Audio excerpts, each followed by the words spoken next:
All right, welcome back.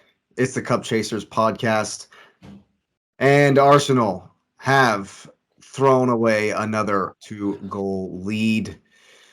No, we didn't lose, but it sure feels like it. And if you'd rather forget this result, smash the like button. Go ahead and subscribe to the channel and get that notification bell on. Wow, guys, this one hurts. This one hurts my heart. Stings a little. No, it stings a whole bunch. Stings a whole bunch. I could come on here and moan and complain and point out how the referee lets Gabby Jesus put his shoe back on and tie his shoe, but doesn't bother to call the foul. And we give a goal on the ensuing throw-in that we should have gotten a foul. I won't come on here and talk about how horrific the refereeing was in this game. Can't miss penalties. If he converts the pin, it throws the second goal. I love Saka. I love Saka to death. I do. Too. I love him so much. But I think the pressure is starting to get to these young guys. When you compare them to City, when you look at how City are strolling, there's no pressure. Well, like they've been here before. Yeah, exactly. That's exactly what it is. You're right. There's no pressure. They know what this is, and that was what I was saying in the chat before the West Ham game. I was like, Lewis, you're just enjoying it. You're not even. There's no nerves. There's no nothing. For me, I'm just riding the wave, man. Yeah, he's just riding the wave. I don't even know what to do with myself before the game starts. I was up at 6:30 a.m. I don't even know what I was supposed, what I'm supposed to do. I can't figure it out because I'm like, I haven't been here. It's been last time Arsenal were winning a title, I was 12. Yeah. And in 2003, 2004, here in America, we didn't get to watch week to week. You didn't get to watch. You had we have streaming channels and right. And so you got one Saturday game if you were lucky. Yeah, and so now it's like I'm in it. I'm so immersed in it, and it's like, man, every single kick of the ball is just like, oh my god, And so, but yeah, at the end of the day, we played brilliant 30 minutes. Once again, carbon copy of the first 30 minutes of the Liverpool game, and 26 minutes in, I'm like, we need a 7-0 right here. We need to make up this goal difference. We got this. This is an opportunity. And then we didn't win another second ball the whole game. How do teams control games? How do you keep people pinned in? How do you keep a team pinned in? How do you control games? Pressure on the front, win the second ball in the midfield, send it back to the start. Defend as high as you can. Antonio run over you. That's what you don't do. Nope. And I'll be the first to say Antonio was immense. He had a fantastic game. If you're gonna play the sit back and boot it style, and I've been in teams. Actually, you know this. You've been on the team where we were sitting back trying not to lose 9-0, and I'm running around up top by myself. And Antonio killed it. How many throw-ins did they win off of forlorn heaves up the field? How many random corners did they get when Gabriel got run over? I'm sorry. Again, love him. I agree. Got worked. I agree. The biggest worry about that for me is that his counterpart is starting to show his frailties. Rob Holding's been good, but they got torched, man. And it ain't getting easier.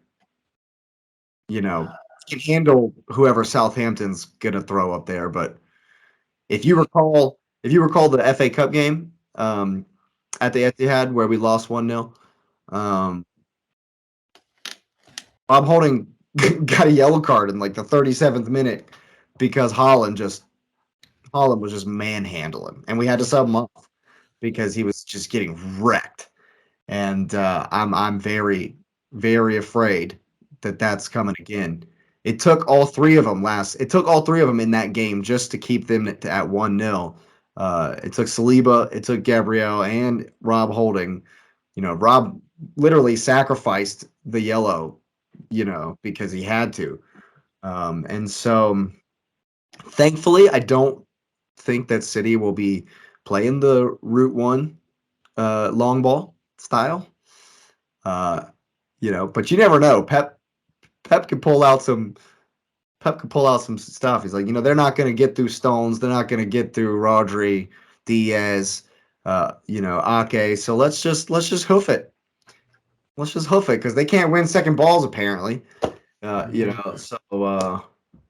what's interesting that I've always cited in Arsenal games is that Odegaard controls games, but when we don't win the second ball, when Partey, who had a let's face it, a lousy game by his standards, when he's not winning the midfield, Odegaard doesn't ever have the ball. So we don't control the game. And Arteta actually said it in the post-match, or no, it wasn't Arteta, it was Odegaard in his post-match interview, talking about how we played their game.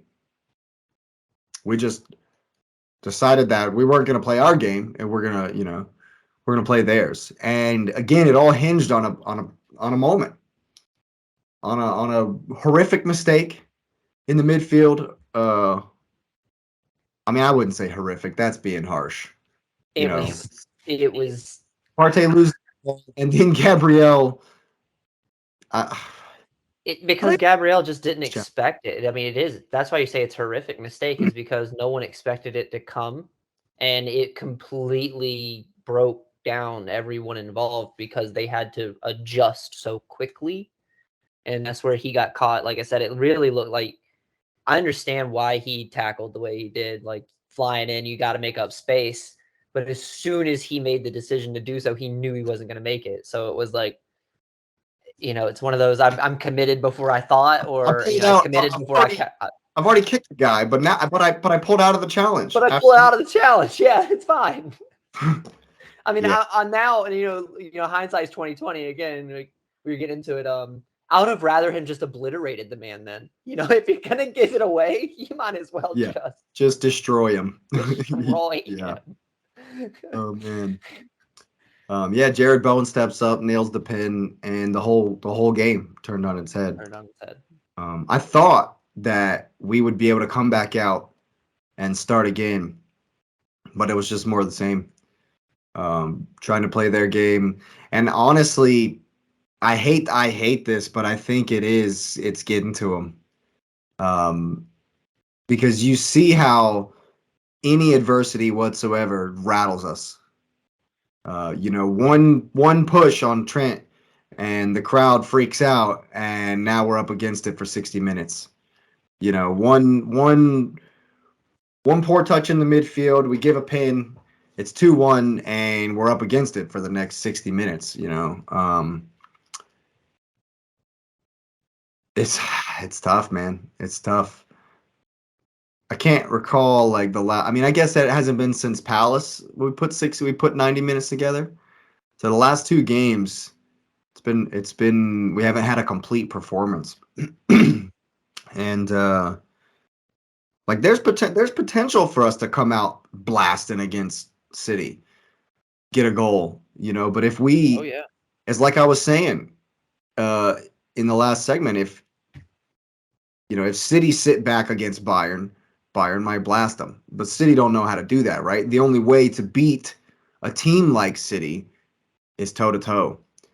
And that's why, you were talking about how the league is boring or whatever because City wins so much, is because you have two options when you play City. You can sit back and lose because they're too good, or you can go toe-to-toe with them and give yourself a chance. Mm-hmm. Yeah, you might give 3 goals, but they'll give you a chance. It's the difference between great teams and teams that are more results oriented. Pep sends the team out to play great, and it shows. And they will let you play with them because they want to have a great game. They want their opponents to be just as good. You could see it in the walking pace that City had in the back, trying to pull Leicester onto him, trying to get Leicester to come out of that shell. So they just pass it back and forth between Laporte and Diaz and Walker in the back, just begging Leicester to come out, begging Leicester to come on to him, so there's space in behind. And that's the same thing Arsenal do.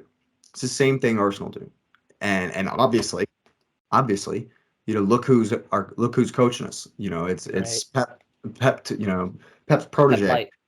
And it's interesting that you talk about how some managers have had huge influences on the league. Pep's influence on the league cannot be understated. Okay, so this season he's changed it up and he's thrown the league something new. And Arsenal immediately started doing the same thing. Did you watch the Liverpool game today? Now Trent Alexander-Arnold thinks he's an inverted center mid. So Pep's influence is clear and obvious across the league.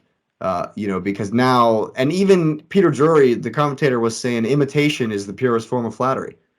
So people are trying to play like City. Well, duh, no wonder. Look how good they are. Of course Yeah. we're trying to play like City. Of course. And so that's what Pep wants. He wants you to try to go toe to toe with him because most teams are going to get blasted when you try to go toe to toe with City. But I fully 100% believe that is the only way. That's the only way because no one's perfect. Right. City have mistakes in them, Yep. you know? It's the only So, way we did it. It's a personnel thing too. I think Arsenal have the personnel to play that way, and I think that's sometimes something that makes teams afraid to play. Or kind of go, sort of tit for tat with them. Is you don't have the personnel like, and this is respect to Odegaard. I mean, you got Odegaard and Partey. I mean, that's De Bruyne and Rodri in the middle. So I mean, while they're different players, they give you the same sort of security. So that means the other players around have to rise to it. And so I give Saka a lot of credit for the way he's played and Martinelli as well. Now, I was thinking, because I mean, I from what I was listening to, it said that they held out Zinchenko as a precaution, which means that they thought that they would be able to go through the game without him. well, I heard he had a little niggle, but Yeah, they said it, but what I heard it was a precaution, which means he probably could have played if he needed to. Like if they were playing City, he would have played the game. Like he Yeah. would have played.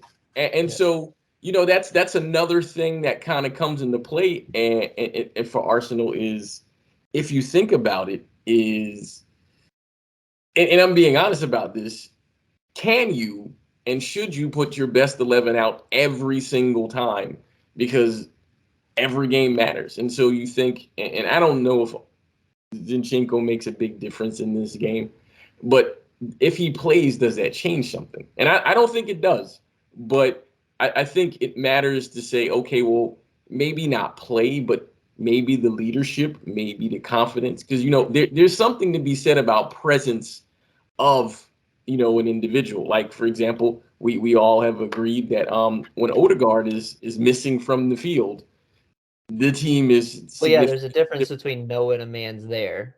Like Right. you know the role that play, like you're yeah. confident he's going to fulfill that role for you. Like you don't have to look when you send the ball into this direction because you know he's going to be within his space and he's going to command that. He's going to make that run, and you automatically. So yeah, no, I think you kind of hit the nail on the head there. It's Yeah, just hoof it 50 feet in the air. Holland will fly. Holland will And fly. he'll I be mean, there. yeah, Pep's changed his entire like you look at Yeah, City, the evolution that's happened just kick behind it it. in that direction. It's He'll be there. changed a lot because of Holland. But Mm. to Lewis's point, like I do, on paper, it's set up, to the same. And Odegaard does a good role. I mean, nobody's gonna replace Kevin De Bruyne. He's But, Saka can go toe to toe with Grealish or Foden. Martinelli could go toe to toe with Grealish or Foden. Xhaka and Odegaard, I would say, can hold a midfield as well, if not get the ball out and make that delivery because you've proven it. Your goal difference is there to show that you can prove that you can supply the pass, you can supply the man, and supply the wings on how they're going to score. Or your midfield's probably doing a little bit better. I'd love to see the stat line on it at actually scoring goals themselves. Yeah, our midfield three probably has more because Silva and Gundogan don't score a whole Right. lot. Well, Gundo they don't need scores. Gundo scores. Like De Bruyne might hit a worldie every now and then, but he's not dropping them De every Bruyne game. has 97 assists. right. That's the Well, difference. and see that, but that's really a different thing, because if you look at City's team last year, the scoring came from everywhere, and it's very sort of similar to what Arsenal's doing. But now that they have basically a target man, then you play to him, and so that's what it was. We've had the conversation: does Haaland fit the team? And then Haaland adjusted to his style of play, and you got to give him credit for that. They both did. They both did. Yeah. They both did. Team adjusted because they started playing. Because I know De Bruyne got on him like, "Hey, pass the ball to this dude." Because we talked about that a bunch of times where he just wouldn't pass him the ball. Right. And so now I would say, watching a bit of the Arsenal game, I think, and it's not like a knock on Jesus, but I do kind of wonder how much they've changed because he's back. Because I feel like it felt like they were a little more deadly when he wasn't in the team. And just in that spell, I think it was just because they felt like they had to compensate for that there was a greater hunger for that. And I think now that he's there, they're expecting him to kind of be that guy. And I'm not knocking him, but that's part of the reason he's no longer at City, is because there was a degree of missing that killer instinct that he was missing. I mean, Saka's your guy. Like, even though Jesus has 4 and 3 right now, so he's doing it. He's got 4 goals since his return. He can score goals. He's a workhorse. He can score. Well, but I mean, he has 4 goals, but how many should he have? Right? That's sort of the question. He got back. He's played 3 games. No, that's not what I'm saying. It's and this is where it's really an unfair comparison, but you have to think about it in the way you play. How many real chances do you think how many goals could have actually had? So he has 4, but could he have had 6?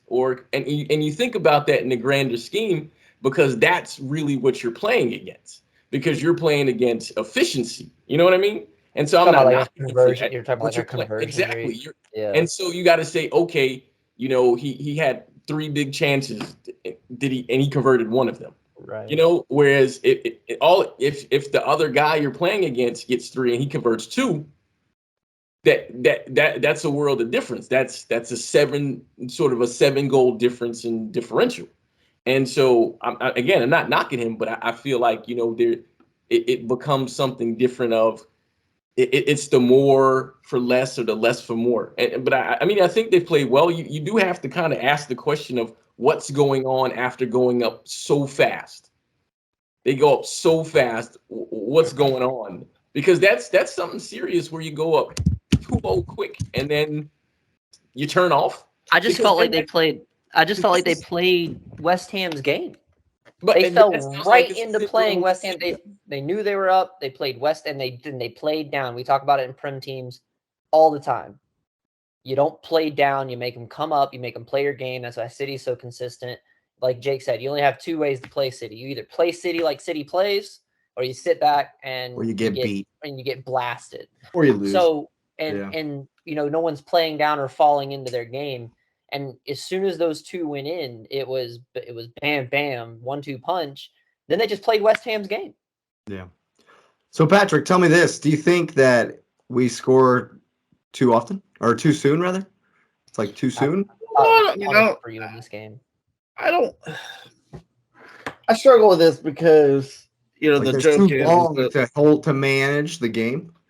Well, I struggle with it because I always think back to the old saying: the worst position to be in is up 2-0, because a team's going to start gunning for you during the game. But like, I kind of go back to what I said in the World Cup pod, what I've said multiple times this year. I don't understand why teams go up and then they start to sit back. I don't understand it. The whole idea to the game is to score the most goals in a game. And I don't understand, and I think this is, I keep harping on it, but I think this is a little bit of that immaturity kind of showing up too, because if you've got a team that goes up 2-0, they think, okay, this is done and dusted. We're ready to move on.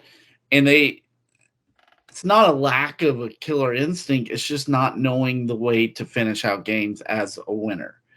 And I don't think it's anything about scoring too early. If it's anything, it's about Arteta getting their attention and keeping them focused when they do go up. Because I mean, you see it in all sports. Team goes up by a bunch of, points, goals, whatever, runs, and they relax. And once they've had that one moment where they just shut off, then it's like, oh gosh, okay, we got to get back up and going. But it's already too late. That other team is now up and going. It's going to take you some time to get back up and going. You just can't flip the switch. And I mean, we saw it with City. I mean, even when they were struggling and they were losing games, it was like, okay, they got to flip the switch. It took them time to flip that switch. And it wasn't just in the game. It was over a week, 2 weeks, whatever it might be. I think that the Liverpool result really was just like a punch to the gut. This one, though, I think is the start of some cracks. Just because it wasn't that y'all were frustrated like you were against Liverpool, that was a little bit different. This felt more like y'all still don't know how to win when you need to. And, I know you've had moments of brilliance and found ways to win, but we're now in that time frame where that pressure is so strong on you to finish out every game. And I think it's starting to show on some of the players. I mean, Saka, you ask him to hit a penalty, he's going to hit it 99 out of 100 times. That thing was nowhere near going in. I mean, he choked. I mean, you would think he'd walk up. Huh? He got the keeper. I don't know if it was too late, but the keeper looked as if he got it right. Like I know Saka hits it wide, but the keeper does end up in that side of the goal and direction. So like I think it's the old Giroud, or it's the Harry Kane. Lloris got it right before he placed it.